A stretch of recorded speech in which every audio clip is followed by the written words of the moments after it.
அதே போன்று அச்சு ஊடகமாக இருக்கின்ற நாளிதழ்களும் இது குறித்து தலைப்பு செய்தியா போடுறாங்கல்ல, அதுவும் தவறுன்னு நம்ம சொல்றோம். ஒரு பத்திரிகை என்பது ஜனநாயகத்தின் முக்கியமான 4 தூண்கள் இருக்கு. அந்த 4 தூண்கள்ல முக்கியமான ஒரு தூண் வந்து பத்திரிகை துறை.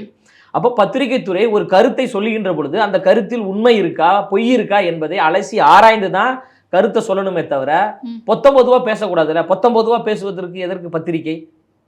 அப்போ அதை கண்டிக்க வேண்டிய கடமை எங்களுக்கு இருக்குல்ல, அதை சுட்டிக்காட்ட வேண்டிய கடமை எங்களுக்கு இருக்கு. எங்க கட்சியை தொடர்புபடுத்தி பேசுறாங்க, எங்க தலைவரை தொடர்புபடுத்தி பேசுகின்ற பொழுது அதற்கு விளக்கம் கொடுக்க வேண்டிய கடமை எங்க பொதுச் செயலாளருக்கு இருக்கு. அந்த அடிப்படையில் தான் இந்த ஒரு விளக்கத்தை எங்க பொதுச் செயலாளர் கொடுத்துருக்குறாங்க. நாங்க வந்து பிரைமரி ஃபோர்ஸா வரோம், முதன்மை சக்தியாக வரோம், ஆட்சி அதிகாரத்தை கைப்பற்றக்கூடிய மக்கள் சக்தியோடு வரோம், படைபலத்தோடு வருகின்ற பொழுது மற்ற கட்சிகளோடு ஒப்பிட்டு பேசுவது என்பது மிகவும் தவறு, அபத்தமானது. அதை மிக வன்மையாக கண்டிக்கக்கூடிய ஒரு செயல்பாடு தான். புரியுது. அதை கண்டிக்க வேண்டிய கடமை எங்களுக்கு இருக்கு, நாங்கள் கண்டித்திருக்கிறோம். புரியுது.